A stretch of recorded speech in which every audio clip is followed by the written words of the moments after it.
They came during the rain, which is funny, because I'd just finished sealing the eastern irrigation trench. I was soaked, covered in a kind of lunar clay that smells faintly like ammonia and old blood, and halfway through teaching a zokittling child how to graft moss vines across a nutrient grid, then came the sound, not a knock, exactly, not here, not on this moon, but it felt like one, the pressure change, the static charge in the air, that humming ripple when a council-grade dropship breaches local silence protocols. Even before I turned around, I knew, they'd found me. I didn't say anything for a long time, just stared at the sky until the wind shifted. The zokittling asked me if I'd planted warflowers. I said no. She asked if those were warships. I said yes. I must have stood there like a statue, mud up to my knees, heart like a buried mine, for 27 seconds. That's how long it took for the ramp to drop and for him to step out. Long, graceful limbs, cultural colors around the throat, hands folded in diplomatic submission. I knew his name before he opened his mouth, Ambassador Yurei. 50 years ago, he cast the deciding vote. He said humans were spiritually incompatible with collective peace. He said we had an evolutionary addiction to violence. He said we would burn the stars to feel important. And now he was here, on my dirt, in the rain, with that same flat expression I remembered from the exile trials, the one that looks like concern but smells like politics. I smiled, then I laughed, then I walked away without saying a word. I thought that was the end of it, I really did, but the next morning, the seeds hadn't sprouted, and Yurei was still waiting. He didn't say anything the next day, not at first, just followed me through the fields with those soft diplomat steps, like he was afraid the soil might accuse him. He watched me inspect the root-line fungus clusters. He watched me test pH, he even pretended to admire the graft baskets. Like he understood any of it, I let him sweat in silence for almost 2 hours. Eventually, I asked if the council remembered what they used to call us. He said nothing, so I helped him out. Genetic aberration, emotionally volatile, violence-bonded, a contagion of war in humanoid form. I didn't even have to check my notes. I still remember those phrases. The way you'd remember the pressure of a knife rather than the cut. They used clinical words, the kind that fit neatly into ethics resolutions and UN-patched diplomatic packets, but they were talking about me. I was the face of 3 wars and 2 unification campaigns. They blamed my doctrine for orbital sieges that burned continents, said I optimized atrocities. Maybe I did, and when the war was done, and humanity asked for peace, they said we didn't earn it, that we'd perverted the concept. They didn't exile Earth, they exiled what we are. So we spread out, quietly, no fleet, no flags, just silence and soil. I didn't stop being what I was, I just stopped being seen, and now Yurei stood there, looking older, thinner, ceremonial paints faded from years of pretending the galaxy was healed, and finally opened his mouth. He said, we were wrong about the scale of the threat. I almost spit in the moss bed. That's not an apology, that's not regret, that's panic. I built the garden because I needed something that didn't scream, something soft, something alive, something that didn't flinch when I moved too fast or wake up sweating from simulations of orbital fire. The kids helped, Zoe mostly, a few Threnbloods, even one cranky little Sarnlet who used to hiss at me every time I turned my back. They'd never seen real war, not one of them. Closest they'd come was interspecies conflict resolution VRs, which they always skipped for agriculture modules anyway. They'd ask me why I moved the moss lines counterclockwise. I told them it helped the roots mimic Earth's magnetic pull. They asked what Earth was. I told them it was gone. They asked if I was sad about that. I lied. The garden was supposed to be symbolic, rebirth, peace, cycles instead of fire, but it was bullshit, and I knew it, because every time I pressed a seed into that soil, I had to stop my hand from driving it in like a detonator cap. There was a bed, section Delta 4, where nothing ever grew. We tried everything, enzyme adjustments, UV alignment, pH recalibration. The kid said maybe it was cursed. I said it was just soil memory. They didn't know what that meant. Truth is, that's where I buried the combat implants, all of them, cortical uplinks, tactile spines, reflex enhancers, every tool that made me a monster, a myth, a military miracle. I didn't want to touch them ever again, but I knew exactly where they were, and when I looked at that cursed patch of soil after Yurei spoke, all I could think was, I should have burned them deeper. He came back the 3rd day, didn't even wait for the sun to crest, just sat At the edge of the garden in that long council wrap, legs folded like he was meditating, I let him sit, let the bugs crawl over his boots, let the kids whisper about the tall one with the ghost eyes. When I finally approached, I didn't speak, just dropped a fungal slab in front of him. Breakfast, if he still remembered how to eat non-synthetic. He picked at it like it might explode. Then he said the word, consult. I laughed loud enough to scare the moss birds off their poles. Consult. He repeated, like maybe I hadn't heard him the first time, not command, not deploy, just advise, offer perspective, lend my knowledge to their tactical think tanks, maybe help translate human historical doctrine into something the council could absorb. I told him there was nothing to translate, that our doctrine was simple: if you lose, you die; if you hesitate, they don't; if you want peace, you better carve it out of someone else's ribs first. He didn't flinch. That bothered me more than if he had. He said they didn't need soldiers, just insight, that I'd never have to leave this moon, that the war was contained for now, that they respected my boundaries. I almost asked if the council taught him how to lie that gently, but I didn't, because part of me wanted to hear the rest. He said I'd have full autonomy, that they'd restore some access to our historical servers, that I could even decline after seeing the footage, and that was the hook, wasn't it?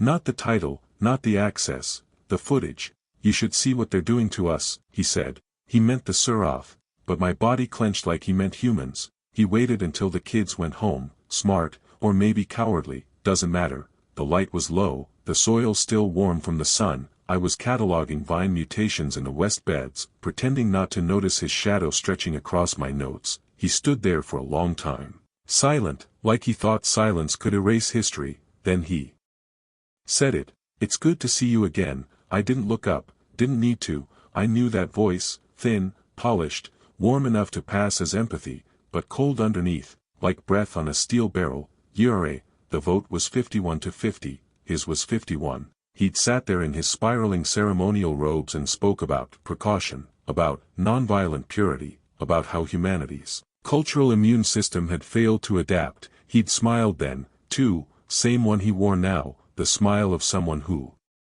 never thought they'd need you again. I asked if he'd come to apologize. He paused, and that pause was everything, a single second where he could have been honest. He said, I came to offer you a role in history. I stood up slow, wiped the dirt from my hands like blood. I told him, you already gave me a role, monster, exile, warning sign. He had the gall to look sad, tried to call me by my old command title. I told him if he said that word again, I'd plant him in the root bed and let the mycelium decide if he was worth keeping. His mouth twitched, not quite fear, not quite amusement, something in between. Then he handed me the data chip, didn't say a word this time, just turned and walked back into the dusk like he hadn't just dropped a loaded weapon into my lap. I held it in my hand a long time before sliding it into the terminal. I should have thrown it into the compost. I should have burned it, but I didn't, because hate is just memory. With teeth, the footage starts clean. Standard Council overlay, sector ID, mission timestamp, planetary designation. I recognize the format. It's the one they used for humanitarian aid drops during the famines on Phoros 9, back when they still pretended cameras were for accountability. This wasn't that. The planet's name was Ikathdrael, uplifted species, no military presence, council protected. Had a population just under 6 million, now it's 0. The first clip shows the sky cracking open. Not poetic metaphor, literally cracking, some kind of vibrational weapon, no fire, no light, just sound, so much of it that the towers folded in on themselves like paper, and the people inside came out screaming blood. No demands, no signals, no broadcasted intent, just arrival. Then the Suraf. They don't march, they don't chant, they don't even wear armor. They dance, bare limbs, sharp tools, iridescent plating that shifts like oil under a dead sun. No uniforms, just motion, jagged, beautiful motion, like they're celebrating the slaughter as it happens. I watch one tear a council peacekeeper in half with her hands and then laugh so hard she falls to the ground, choking on the sound.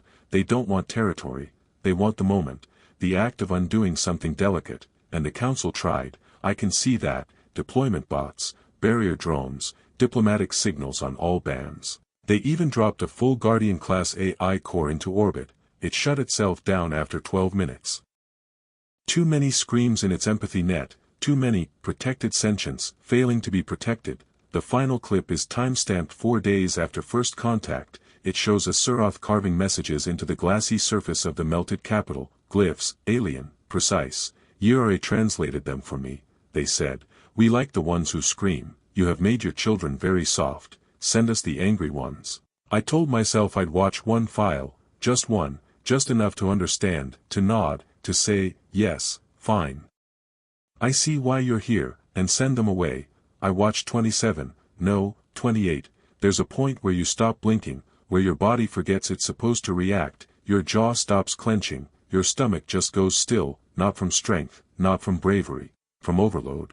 Ikathdrael was the beginning, but there were more. There was Venuprax, where they herded the survivors into the arboretums, the most sacred places in that culture, and bled them into the roots. I watched the plants grow faster as the screams got weaker. Then Harrow 6, a full terraforming station. The Suroth didn't breach it, they just waited, jammed the oxygen balance, watched the engineers suffocate one by one, and recorded every attempt at an escape that failed. They edited it together like a montage, synced to something like music. And Daleth Prime, gods, that one still flagged in my terminal. I don't even know why. I can't make myself delete it, I can't make myself watch it again. They don't fight for power, they don't conquer, they reap, they select worlds like you pick fruit, soft ones, bright ones, cultures that paint, species that sing lullabies, utopias. They like utopias, because utopias fall apart beautifully. I kept thinking I'd seen the worst of it. Then the final file loaded, timestamped 2 days ago, and I saw a human child, covered in ash, crying in English, one of ours. One of the fringe colonist kids, caught in the trade routes. Trying to speak through cracked lips.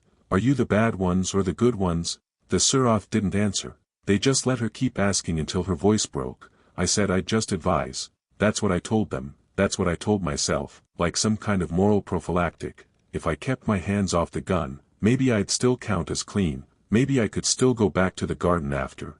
Consult, they said, lend perspective. They spoke like it was a policy review, like I was a professor being asked to guest lecture at genocide, and I nodded like a coward, because the truth, the real, writhing thing under my tongue, was this: I wanted to know if I still knew how, not fight, not kill, command. I wanted to see if I could still read a battlefield like a bloodstream, if I could still pull apart terrain and culture and panic and thread them into something that bled but didn't break.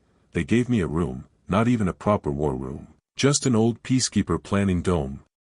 Reconfigured with sterile touch panels and a smell like dust and ammonia. The AI didn't recognize my access code at first, had to override it manually. I still remember the flicker on its face when my voice print passed. It flinched, a machine, flinched. I stared at the maps. I told myself I'd make notes, historical notes, contextual notes. Then I started moving pieces. Then I started changing colors. Then I started modeling force projection arcs across dead sectors the council had already written off. Places no one was supposed to fight for, let alone win in, places that looked familiar when lit up in red.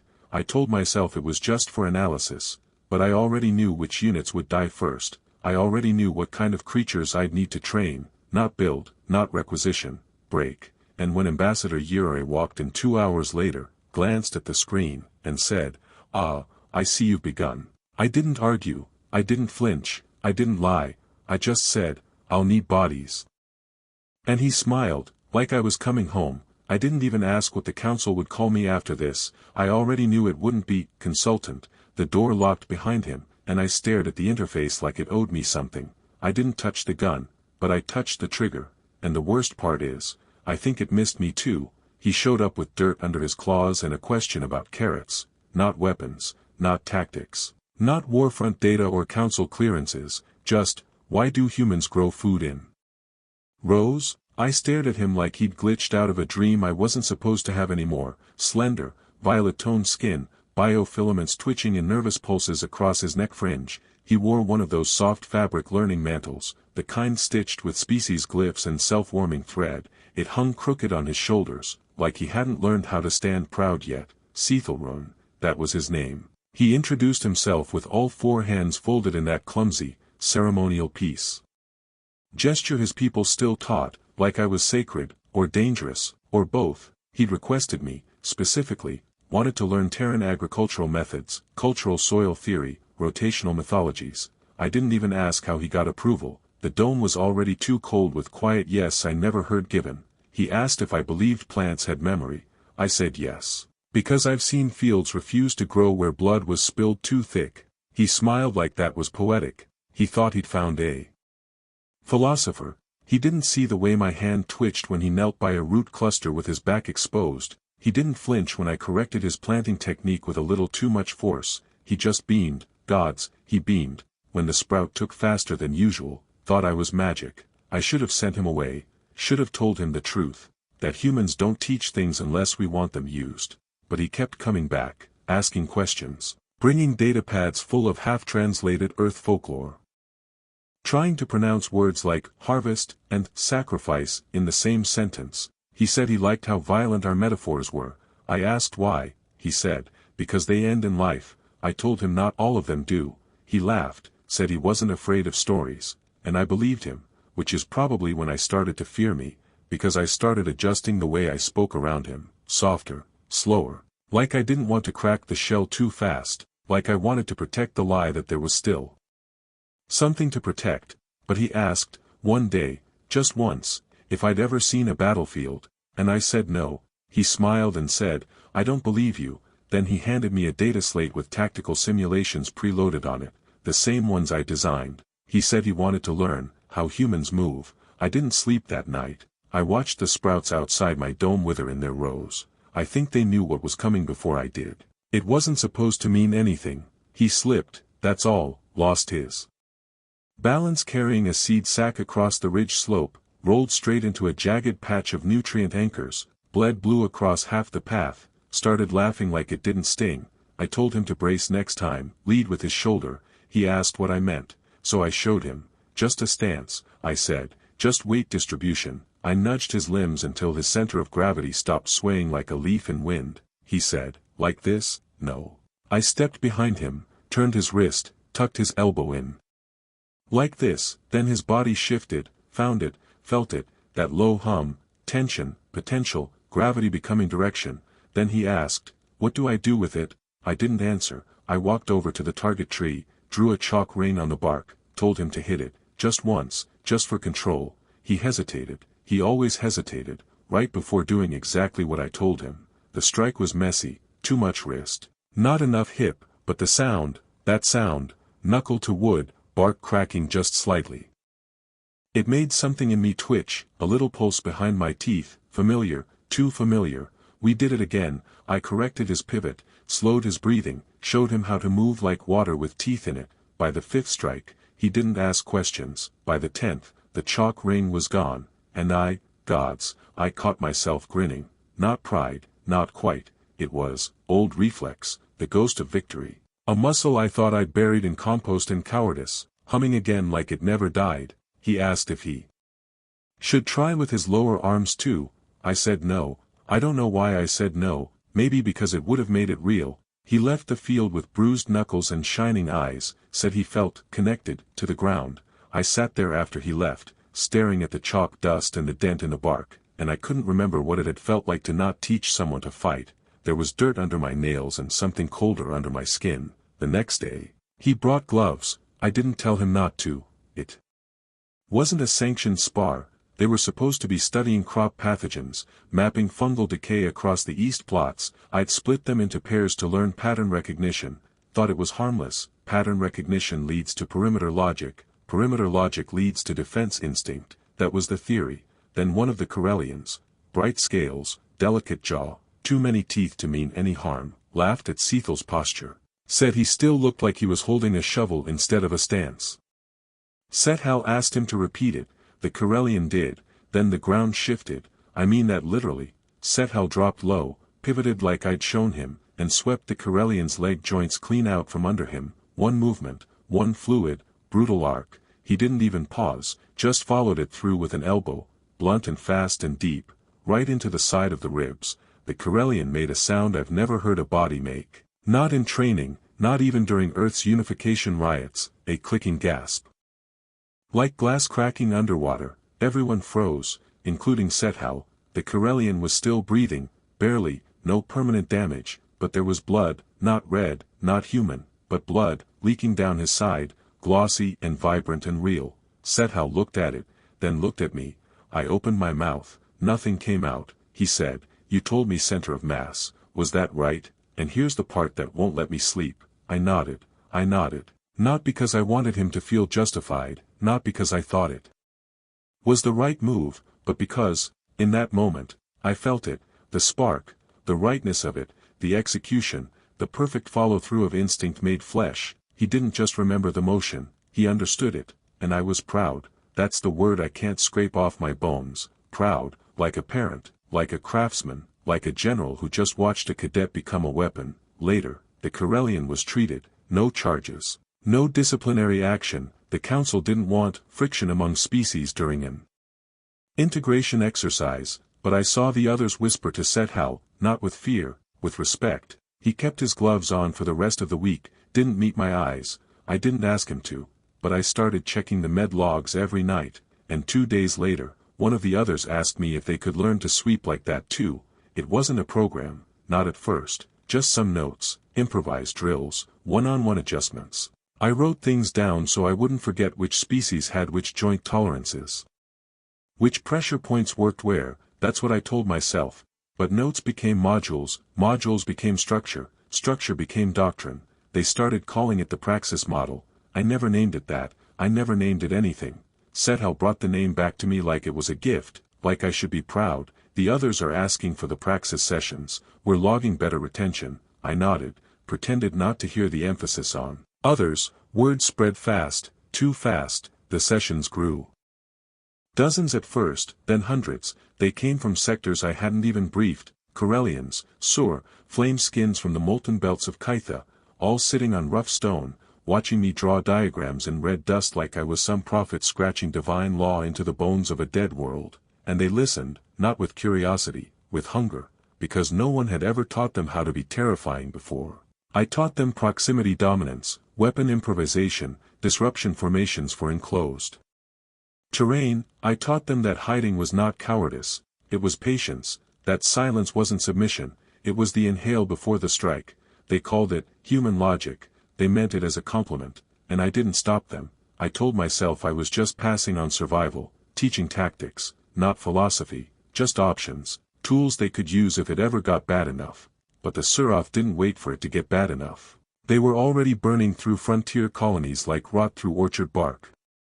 And the council's peacekeeping algorithm still thought engagement posture meant polite warning shots, so when they asked me to formalize it, standardize the praxis drills, record tutorials, develop variants for species-specific neural reflexes, I didn't argue.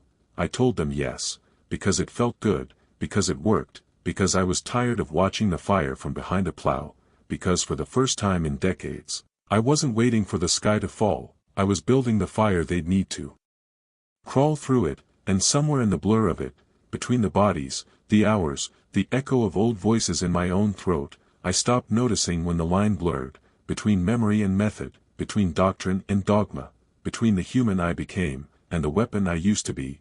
It slipped out during a morning drill. I don't even remember what the prompt was, something routine, terrain adaptivity and split grav. Sethal had just misaligned a maneuver, nothing critical, and I stepped in to correct it. Hands behind my back, chin up, voice.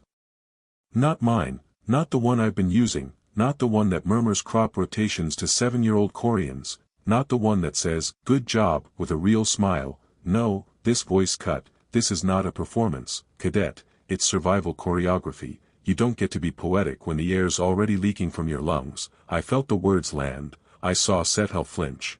Not out of fear, out of recognition. He knew that tone, they all did. The others turned their heads, just slightly, like prey sensing the pressure drop in a predator's throat. That voice, I remember it now, I used to carry it into every ops brief, every battle map and body count. It got men and women to stand when their bones begged them to drop. It could silence a room full of cowards with one sentence. I hated that voice. It wasn't mine, it was built, sharpened by necessity, tuned by war. Back then I thought it was armor. But now I think it was something worse. It didn't just lead people, it used them, and now it's using me.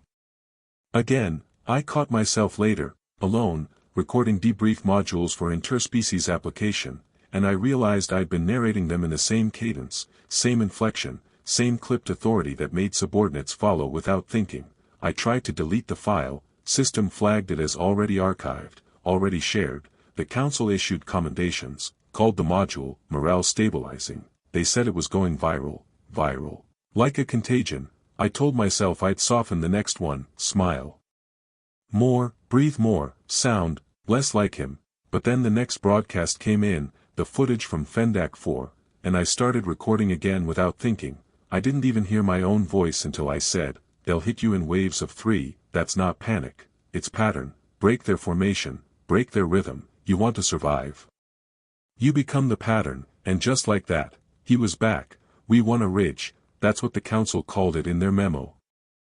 Stabilization event, Northern Crescent Ridge, Sector Thurvan, that cold, bloodless phrasing they use when they're trying not to acknowledge the cost in bodies, or in souls. I was in the command dome, pacing, half tethered to 3 feeds, watching the unit I'd trained, half Katie, half Toleran, dig in and push forward like they'd done it 100 times. They hadn't. It was their first real contact with the Suroth, their first taste of the teeth. And they held, God's help me, they used the pattern break I drilled into them. They baited the Suroth into a collapse funnel. They detonated the fallback passage before the second wave breached. It was textbook, my textbook, and it worked. They killed the entire Suroth vanguard in under 11 minutes, not repelled, not wounded, killed, burned through, piled like broken armor and wet stone. The council broadcasted a spontaneous celebration. A montage of synchronized claps and soft tones, like that made it holy. They thanked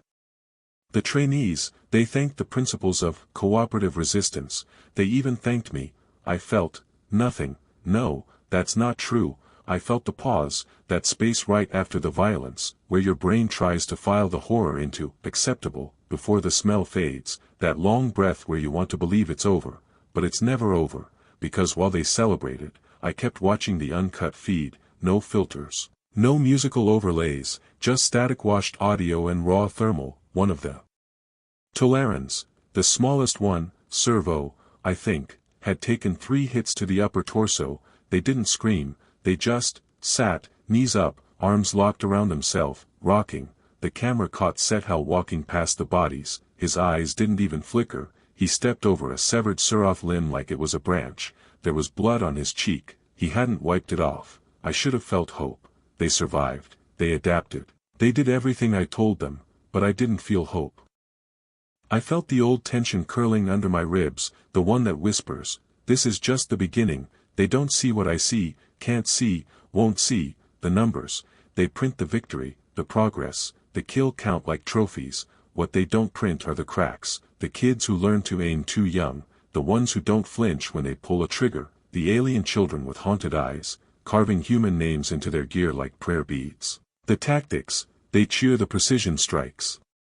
The surgical maneuvers, the ethical compliance, on paper, but they don't see the shortcuts we take when the cameras are off, the whispered orders to disable life support, the soft detonations in supply routes, the scorched earth left behind like a burnt promise, the casualties, only numbers to the council, just statistics in their clean reports, but every name is a ghost in my mind, faces I can't forget, every motherless child. Every silent scream, every broken soldier trying not to remember what they did to survive. They celebrate the human spirit, but refuse to look at what spirit costs, like it's a problem they can sanitize, package, and toss out. I'm stuck in the middle, watching this illusion grow, growing apart from everything I once believed in, like screaming into a void that answers only with more silence. And the worst part, the silence isn't empty, it's waiting for the next mistake. The next blood spilled in the name of peace. I'm typing this, but I don't know if I'm warning or confessing, and I'm not sure which one terrifies me more.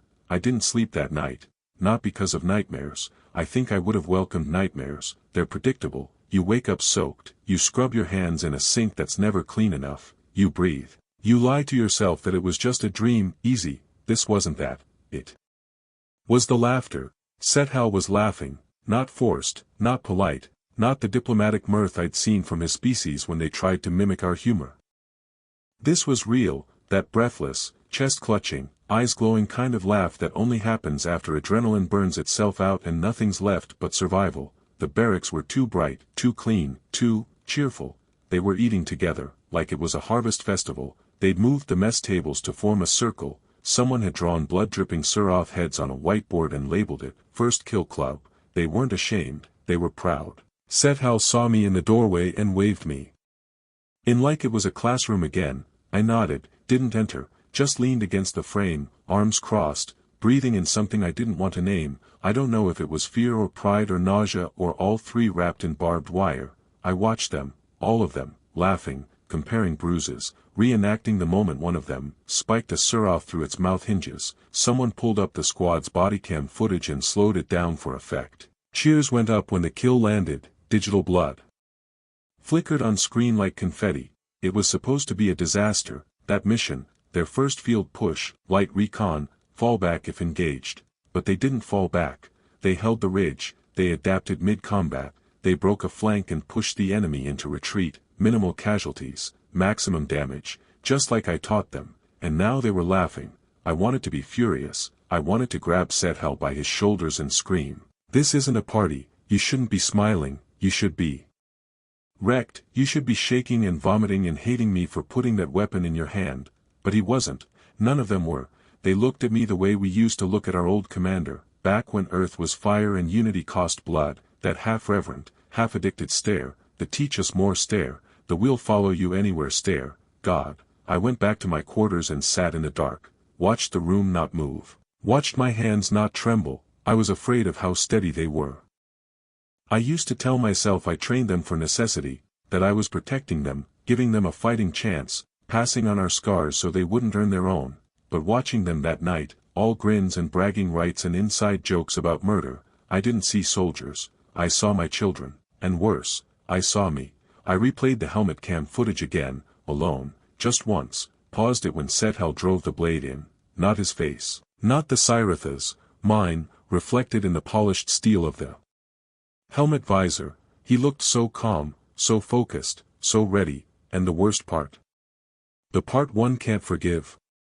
I whispered, "Nice form," and meant it, but that's not what broke me. What broke me came an hour later, when I checked my messages, and found a dozen requests for combat transfers, signed by alien children I hadn't even trained yet. I didn't write them down, not the real orders, the ones I passed face to face, when the recorders were off and the room felt like war again, when the windows were fogged and the stars looked too still, when Sethal stood too straight, and the others didn't ask questions anymore, they just waited. They were smart, scared enough to do what I said, not scared of the Suraf. That fear's useful, but it fades, scared of losing, and that kind of fear. That's the one I know, that's the one that makes monsters. So I gave them the kind of orders you can't trace, nothing official, nothing the council could pin on me later. If you cut their flank, don't stop, let the wounded call out for help, wait till they come for them. If a Suraf unit retreats too fast, assume it's bait, burn the ground they passed through, then burn it again. If you're outnumbered and surrounded, don't hold position. Collapse inward, let them choke on the bodies. It's not doctrine, not theirs, it's instinct, ours. There's no holographic map for what I taught them, no training sim, no moral clause, just lessons from a planet they tried to erase, and it worked. The kill ratios climbed, our casualties didn't. Sethal's squad led the change, quietly, efficiently, mercilessly. They stopped naming their missions after flowers and started using numbers. Unit 16, Target 37 Alpha, just designations, coordinates, timelines, clean, cold, no soul to it. I told myself that was good. I told myself they needed that layer between what they were doing and who they were. I told myself the silence meant they understood, but then Unit 4 came back early. Real early, no comms, no debrief, just one of them, limping, helmet cracked open, eyes too wide. She wouldn't speak, wouldn't eat, wouldn't let go of the knife. Sethal had to sedate her. He didn't even ask me what went wrong. He just said, "She'll recover," like it was a maintenance issue. And I didn't push, I didn't review the footage, I didn't file anything. I didn't want to know what she'd seen, or what she'd done, or what my unspoken order had turned into once the lights cut out. I just told Sethal, "No mission logs for that one, not yet," and he nodded, didn't even blink. Later that night, I found a datapad on my bunk, not mine, no sender, just a line of coordinates and a Council AI transcript flagged, ethics alert, classified. I opened it, read the first sentence, and dropped it, because it wasn't a report, it was a petition, to implement my unspoken orders, as policy. He waited until the others were asleep, no boots echoing, no laughter, just the low hum of atmospheric stabilizers and the static buzz of a faulty wall panel no one bothered to fix. I was still reviewing formations from the 16 sweep when I heard the door hiss open behind me. I didn't turn. He didn't speak for almost a minute, just stood there, like he was waiting for something inside himself to finish forming. Then, I killed one, still didn't turn, didn't have to. My breath caught in my chest and lodged there, heavy and sharp, like I'd swallowed a jagged bolt. I stared at the blinking cursor on the datapad and told myself not to say, "Good job." He moved closer. I could hear his hands fidgeting with the fabric loops on his belt, like a kid trying to remember how to confess a lie without sounding too proud of it. "It wasn't dramatic," he said. "Quieter now. We flanked them, like you taught." He didn't even see me. I used the choke point like we drilled. He went down fast, no screaming. I still hadn't spoken. It felt clean, he added, not messy. Like I expected. That's when I turned. He looked, gods, he looked so calm, not euphoric, not shaken, just calibrated, like a tool that had finally been tested. He blinked once, then asked, softly, "Was that the right call?" I don't remember answering, not with words. I think I just nodded, maybe once, maybe twice. He nodded back like we'd just completed a crop report, then he left. Door hissed closed. And I sat there in that flickering light with my datapad still glowing and my hands balled so tight I left crescent-shaped blood marks in my palms, because I'd felt it, that second of pride, not the kind you brag about, the kind you hide, the kind that feels like success, because he'd done it right, he'd done it my way, and I felt something in me loosen, something I thought I'd buried with the last rifle I laid down, that sick, silent relief that someone else could now do the killing for me.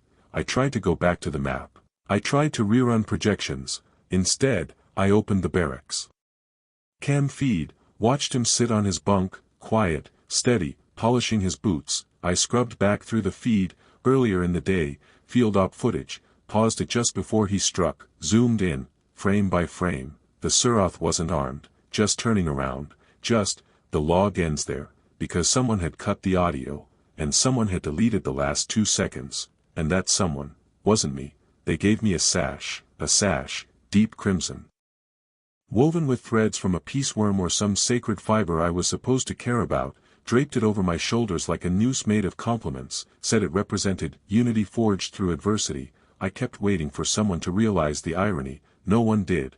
They applauded, in that slow, dignified, too gentle way the council thinks is more evolved than clapping, palms raised, eyes shimmering. A species-by-species display of gratitude that felt more like a gallery of ghosts watching their own funeral. I stood on that podium, back straight, hands behind me, like I used to stand before war briefings. The lights were soft, the air too clean, the language filters turned every alien word into something sterile and elegant, like valor, like savior, like thank you for turning our children into weapons. Sethal was there, 5th row, uniform pressed, arms at his sides, expression neutral, but I could see it. The flicker behind the comm, the one I taught him to hide. They mentioned the win at Turnithcal, didn't mention the bait corps we sacrificed to lure the Suroth into range, didn't mention the unarmed villages we left undefended so we could secure a cleaner PR corridor, just a neat little slide, territory secured, civilian casualties,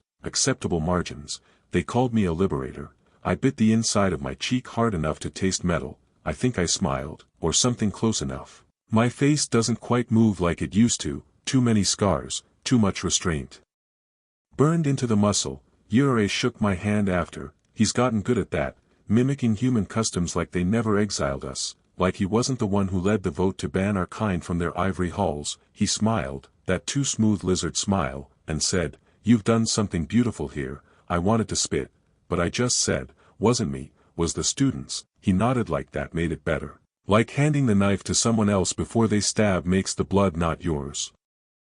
The ceremony ended with a hollow scroll of all our fallen, projected in soft starlight above the council dome. They got the names wrong, 2 were duplicated, 1 was listed as still alive, she's not. Afterward, I went back to my quarters, turned off the lights, sat on the floor, sash still around my neck, and I couldn't stop thinking about what Sethel whispered to me, right before the ceremony started. Before the honor guard took formation, before the symphonic tribute, before the applause, he leaned in, voice flat, eyes distant. I hope they give us medals for what we're going to do next. I don't know what he meant, I haven't asked, but I've started locking my door at night. They called it a secured zone. Sethel wanted me to see it, said it was clean, said the operation had gone exactly to plan. He even sent a shuttle, fast-track clearance, escorted, sanitized briefing packets waiting on my seat. I should have known. I should have said no. The moment I stepped out, I could smell it. Not the smoke, not anymore. The nanofilters scrub the air down to sterile particles, but it's still there, that memory of burning copper and split insulation and carbonized flesh that clings to your brain long after the lungs forget. The buildings were intact, mostly. That's how they do it now. Precision munitions, micro-drone incinerators, tidy fires, minimal spread. No structural collapse unless absolutely necessary. The soil was black, the ash had a pattern to it, like someone had swept it into neat little piles near each doorway, like it mattered. A Surath flagpole had been knocked over, charred halfway through. Next to it, 3 stakes, still smoldering, still dripping, alien bodies. What was left of them, crucified the way we used to do in the Velenite sieges. I don't remember teaching that, I don't think I did, but the method was human, that was ours, and in the back of my skull, something cracked open. I don't even remember walking into the village center.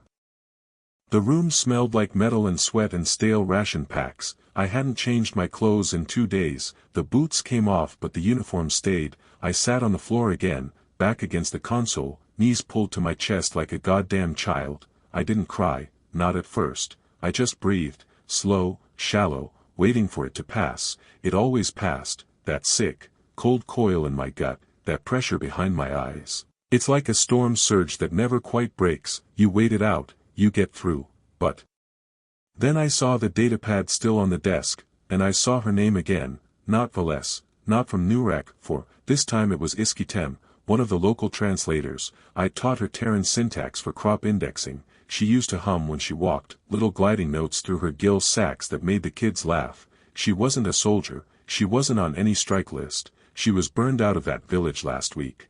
They filed it under neutral loss. I don't know what happened next. I think I threw something. The chair, maybe, or my helmet. Something hit the wall hard enough to crack it. The console glitched, emergency lights flickered and came back red. Red made it worse, and then I screamed.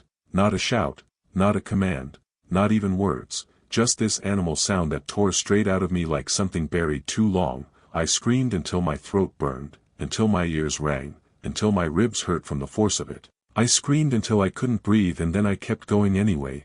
I punched the wall, again, left knuckle split, bones probably chipped, doesn't matter. I screamed at the council, I screamed at the Surath, I screamed at Sethel, at Earth, at God, at every smug alien who ever used the word civilized like it meant anything.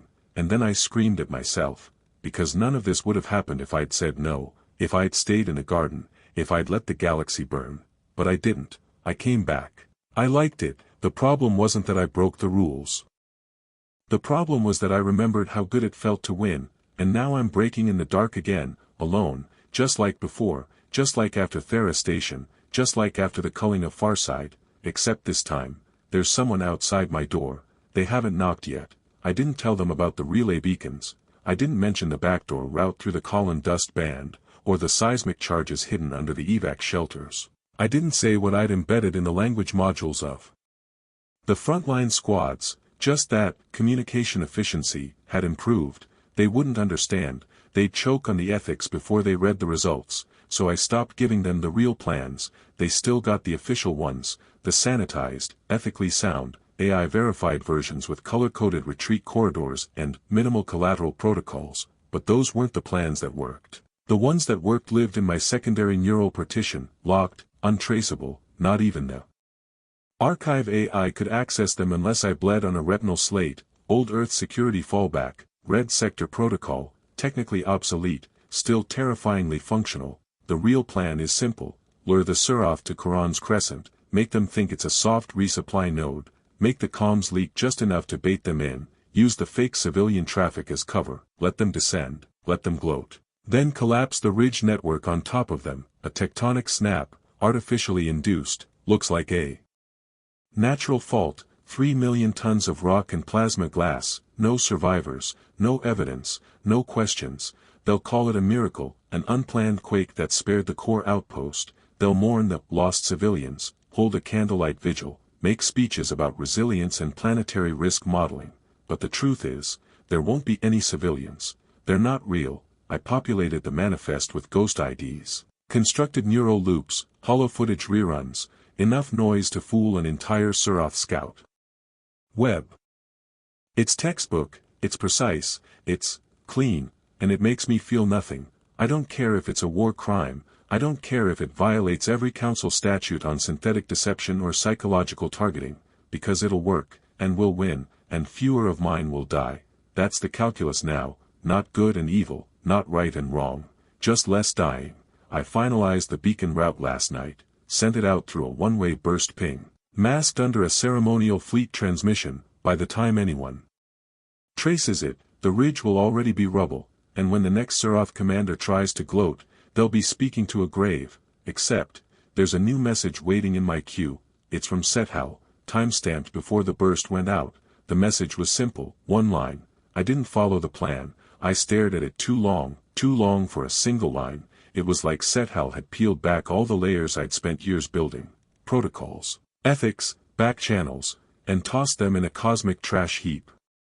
Then came the feed, Sethal's unit, deep in the Malcora Basin. The videos flickered, grainy but clear. The Surath ambushed them, at least, that's what the report said, but what the videos showed was different. Sethal didn't wait, no retreat, no fallback. He tore through them, not just with muscle or firepower, no, that was expected. He used terror, civilians weaponized as human shields, then abandoned. A supply convoy turned to ashes with no warning, captured Surath tortured for intel, not just extracted, broken, and through it all, Sethal smiled, a thin, cruel smile, like he liked the game.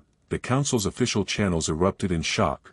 This violates every principle, unauthorized use of psychological warfare, potential war crimes. But Sethal's unit, they held the line. The Surath withdrew, fractured, and fled. Victory. And yet, my stomach twisted, because the moment Sethal smiled, I saw it, that same smile, the one I'd buried beneath layers of self-loathing and silence.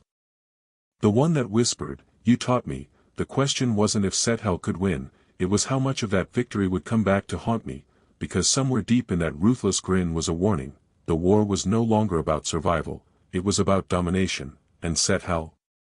He'd just crossed that line. I'm still staring at the feed, still trying to decide what scares me more, the Cyratha's cruelty, or ours, and that message from Sethal. It ended with one more line, "Are we monsters yet?" I don't have an answer, not yet, but I'm still typing, still scared, still pushing forward. Something bigger is coming. We hit them where they fed, not where they fought, not their fleets, not their planetary siege engines or void-burned skirmish rings. Those were distractions, always were. The Surath didn't care about territory. They cared about spectacle, death as a statement, war as theater. We stopped chasing their missiles and started studying their patterns. We learned what they wanted to watch burn, so we lit the wrong things on fire, and that is what broke them. Not force, not courage, bait. Sethal called it the reversal doctrine. They came up with the term in the planning hall, their eyes still dark-ringed from the last push. We make them chase their own hunger, they said. We give them a feast and poison the wine. That's when I knew I'd truly lost them, and that's when I let them lead. We fabricated refugee signals. Thousands, created fake planetary broadcasts of survivors pleading for mercy, loaded ships with jamming fields and viral AI bait, let the Surath intercept every signal, made sure they believed the council had fallen back to shelter the weak, one final haven. We called it Sanctuary Protocol, but there was nothing in those shelters, no citizens, no children, no peacekeepers, just reactors rigged to melt inwards and blind them from inside their own eyes, viral hallucination code, pulse wave. Radiation bursts calibrated to their biology, not weapons. Surgical nightmares. Scorched earth isn't the right word. This wasn't fire, this was unmaking. the final fleet went dark in 97 minutes, not gone, not dead, just, lost, sensors couldn't find them, comms fried, quantum entanglements shattered mid-sync, even the ones that tried to run broadcast coordinates that didn't exist. We didn't win, we disappeared them, and I stood on the observation deck, listening to my heartbeat echo off alloy walls while Sethal stood beside me and whispered. Was that what Earth felt like? I didn't answer, not because I didn't know, but because I did, because there's a point where victory starts to rot the moment it touches you, where you know, the applause will come with a price, where you can already feel the blame being sharpened behind closed doors, because I saw what it did to my people back then, and I saw what it was doing to them now.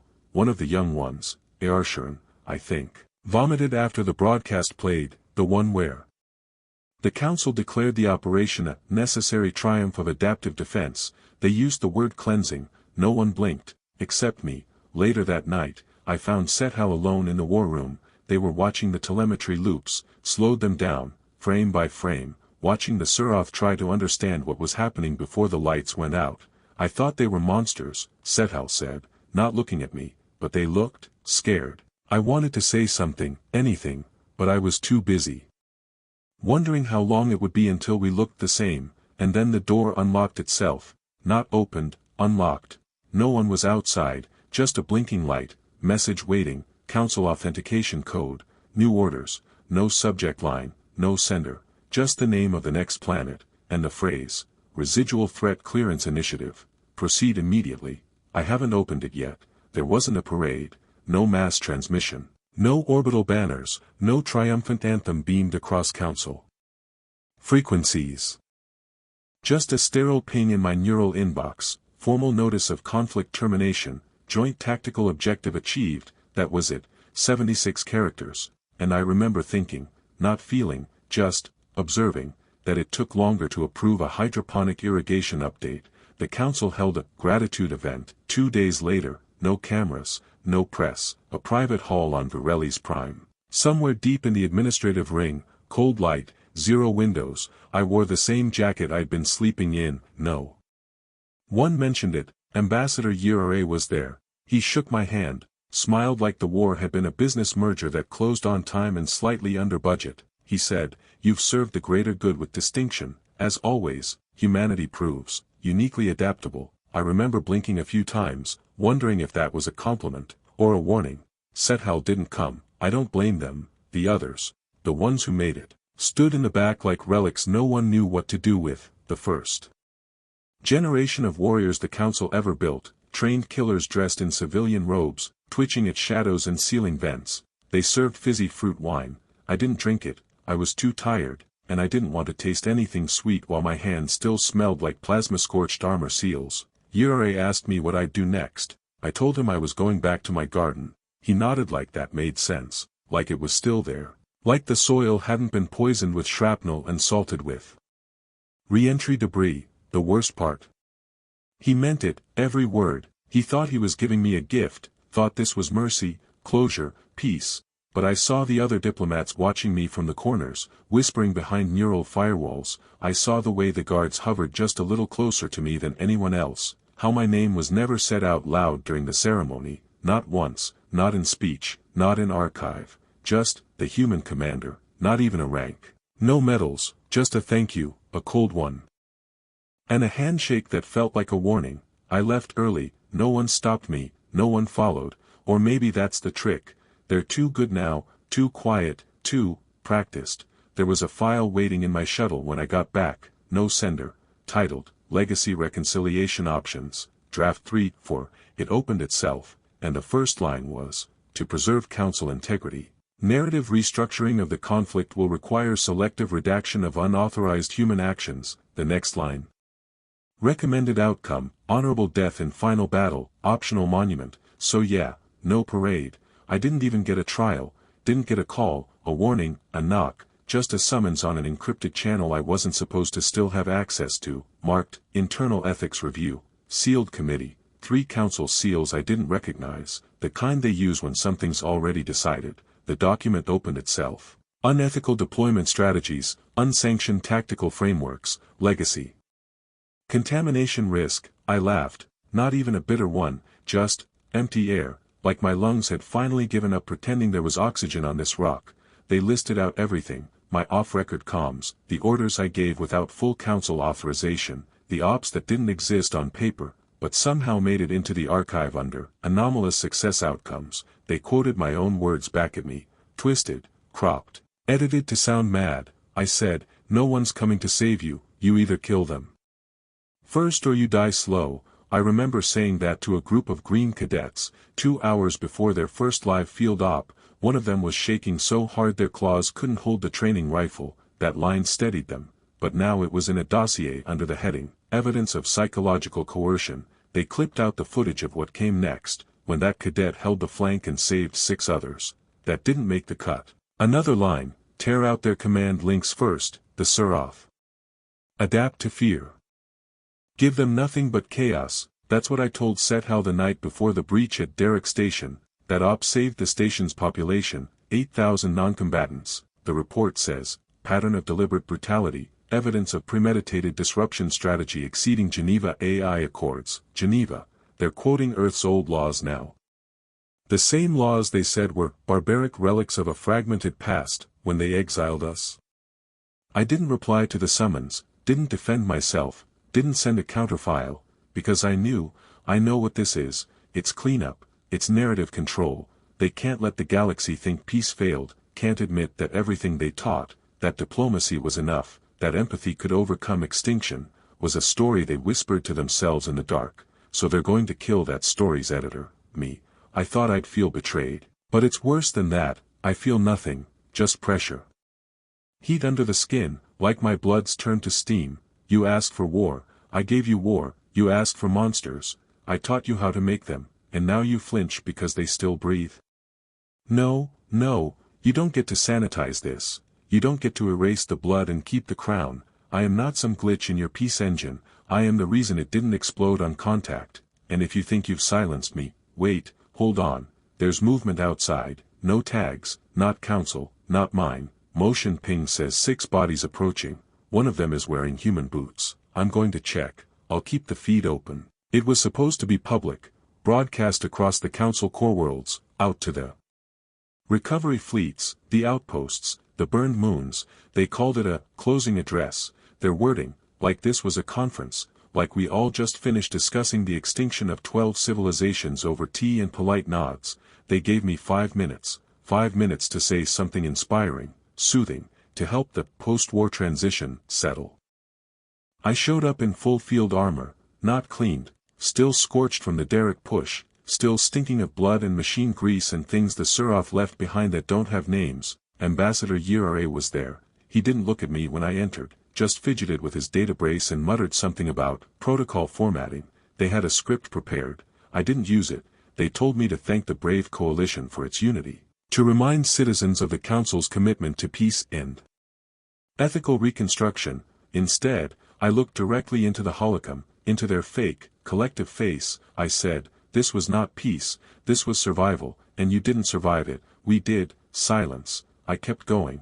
I told them what they didn't want said, that the only reason the Suraf stopped was because we outmonstered them, that peace doesn't end genocide, pain does, fire does, ugly, inconvenient, unfashionable violence, the kind they banned from their halls but begged for in whispers when the screaming got close enough to hear from orbit. I said, you labeled us unstable, but it was your Utopia that cracked first. They didn't blink, not once, but the sound tech looked up at me like he'd just seen someone admit to godhood and laugh. I told them what Sethal did. I told them what I did, not to ask forgiveness, not to boast, just so the record would live somewhere, unpolished. Before they buried it in semantics and sensor blur, I ended it with, the next time you want to save a world, ask yourself what price you're actually willing to pay, and who you're expecting to bleed for it. I stepped back. I walked out before the room even unfroze. They aired the speech a day later, but not the version I gave. They trimmed it, sanded it down, removed every edge, turned it into one of those soothing, post-conflict, council-approved morale packages with soft synth music under it and floating captions in 30 languages. They left in exactly 3 lines. Thank you, unity prevailed. The future is brighter. They cut everything else. I watched it loop on a public holodisplay in the outer sector for 6 hours straight, just to make sure I wasn't hallucinating. clarity comes quiet, you know. Not like a crash, more like a hand resting on your shoulder you didn't notice until it tightened. They didn't erase the truth because it hurt, they erased it because it worked, because somewhere, deep down in their trembling cores, they know, there will be a next time, and they're still counting on me to answer the call, except this time. I might not pick up, or worse, I might not answer alone. I thought they'd scatter. That's what usually happens, right? War ends, command dissolves, and everyone finds some other ghost to follow. You're a symbol for a while, then a headline, then a cautionary tale, then nothing. I thought they'd go home, if they even remembered where that was. I didn't expect the knock. Not this one. No robes, no badges, no trembling council bureaucrats clutching apologies in thin fingers, armor, scuffed, customized, fused with parts of Suroth tech in ways that shouldn't work but did because I taught them how to break rules. Before they even learned them, Sethal stood in front, didn't salute, didn't bow, just said, "We stayed, not for revenge, not to fight, not even to protest the council's trial by memoir they were prepping for me behind closed doors. They just stood there, a dozen, then 20, then 62, different species, different blood, same eyes, the kind that only come from surviving something together that no one else will ever understand. They didn't ask me for orders, they asked me what I needed. And I didn't know how to answer. My first instinct was to tell them to go, to disappear before the council erased their records, revoked their identities, called them contaminated by human ideology or some sterilized term for loyalty, but I couldn't say it. Because somewhere between teaching them how to improvise kill boxes and stitch a wound with nothing but friction tape and willpower, I forgot, I wasn't just training soldiers, I was creating a mirror, not of Earth, no, of the thing they were all too polite to name, of us, the part of us they feared, the part of us they needed, the part one tried to bury in the soil of some quiet moon with alien children and carrot seeds. I looked at Sethal. His jaw was tense, older now, not in years, but in. Wait, they won't understand, I said. He nodded. We don't need them to. The silence after that felt holy, not peaceful, sacred, in the way a firing line is sacred, in the way a promise made under fire becomes a law even gods can't override. And still, there's this twisting thing in my chest, because if they stayed for me, if they chose me over peace, over safety, over reintegration, then what the hell have I become? They asked me what comes next, and the worst part is, I think I already know. It was beautiful. I need to say that, out loud, before I twist it, before I spit on it, before I reduce it to a lesson in failure. The council's utopia, for all its arrogance, its blind spots, its cracks that widened into canyons, was beautiful. No armies, no prisons, no hunger, whole worlds dedicated to art, species teaching each other songs instead of survival drills, a billion minds thinking peace wasn't just possible, it was the default. They believed in kindness like it was gravity, and for a while, it worked. God help me, it worked, until it didn't, until the Suroth saw all that radiance and laughed and started carving holes through it like it was paper, until my inbox filled with encrypted pleads from the same architects of peace who once voted unanimously that I was a liability to it, until they needed the thing they buried. Me, I used to resent them, still do, if I'm honest, but grief has a strange way of turning resentment sideways. Of making you look at the thing you lost and whisper, maybe it wasn't a lie, maybe it just couldn't survive contact with the rest of the universe. Their peace wasn't wrong, it was fragile. That was always the tragedy, not that it failed, but that it was never designed to withstand anything. It was a sculpture made of mist, and I was the fire they thought they could keep in a jar, just in case peace didn't hold. It didn't. And now? Now I stand among what's left. The council's chambers are intact, but hollow. Their AI sentinels still patrol, but without orders. Their ambassadors speak, but their voices tremble now, like they know, like they finally know. The utopia is dead. They'll try to rebuild it, of course they will. Bureaucracies survive like weeds, not by strength, but by refusal to vanish. They'll rename things, rebrand the history, turn mass graves into memorial sites of solemn renewal, but they won't ever get that version back, the soft one, the naive one, the version where violence was extinct and humans were a mistake and treaties could stop entropy. I should feel vindicated. I don't. I feel tired in a way that no medal, no speech, no parade of nervous officials calling me essential will ever fix. They asked me what I'll do next. I told them I'm not rebuilding their peace, but I didn't tell them what I am building. Not yet. They started calling it a coalition, but that was too clean. Too council. This isn't a coalition, it's a patchwork of survivors, of species that bled, of soldiers who disobeyed peace, of colonies that saw what the Suroth did and changed, not in theory, not in philosophy, in muscle, in instinct. They don't want utopia anymore, they want something real, they want something that lasts, and for some fucked up reason, they want me to lead it. I laughed when they said it, actually laughed. The kind that empties your lungs too fast and ends with you just staring at the floor because you're afraid if you breathe again, it'll turn into sobbing. I told them I wasn't a leader anymore. They said I never stopped being one. I told them I broke the rules. They said I wrote the ones that worked. I told them I wasn't sure I believed in anything anymore. They said, that's why we trust you. There's something rotting at the center of that sentence, isn't there?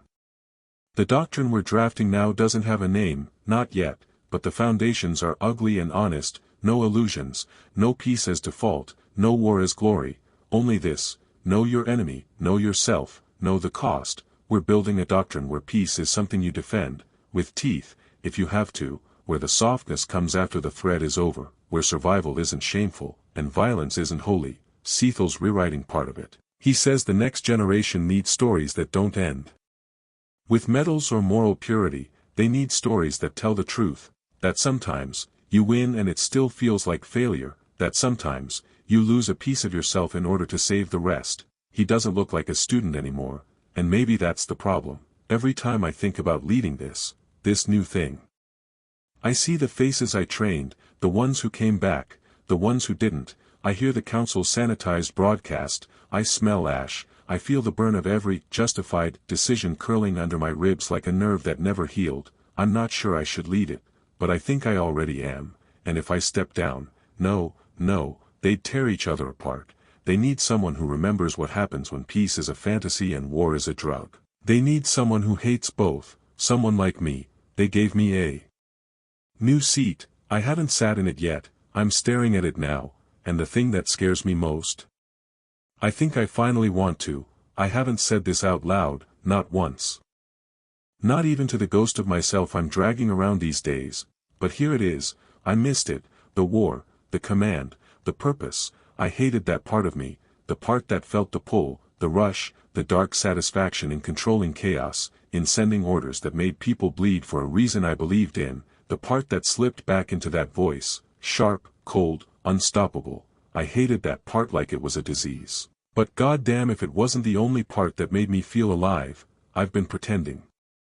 I wanted peace, that I wanted silence and soil and quiet endings, but what I really wanted was the fire, the fight, the feeling that I mattered because I could make the difference between life and death, between victory and ruin. I didn't just miss war, I missed being someone who mattered in war. That scares me more than any bullet or burned out world, because if I'm honest, if I'm too honest, maybe I'm still that weapon they buried. Maybe the thing I swore I'd never become again is still inside, waiting to be called, waiting to be unleashed, and maybe that's the only thing keeping me breathing right now. But this time, there's no off switch, no peace to come back to, just the spiral, and I'm still falling, still typing, still afraid, because the bigger storm, it's just getting started. No, I'm not here for your forgiveness, I don't want your pity or your cheers. I'm not some hero in a clean suit, waving from a pedestal. I'm the crack in the system, the rust beneath the shiny surface. I didn't save their utopia, I replaced it, and whatever this new thing is, whatever fractured, brutal, raw mess we've built from the ashes, it's mine now, not because I wanted it, not because I'm proud, because it was the only path left when peace was a lie and war was a language they refused to speak. So yeah, call me monster, call me weapon, because maybe that's what I've become, maybe that's what we all have to become. But here's the thing, I'm still here, still breathing, still fighting, still typing this confession in the dark, hoping someone, somewhere hears the cracks beneath the silence, because the next storm is coming, and this time, it won't just break us, it will change everything again. I'm still here, still scared, still waiting, still not done.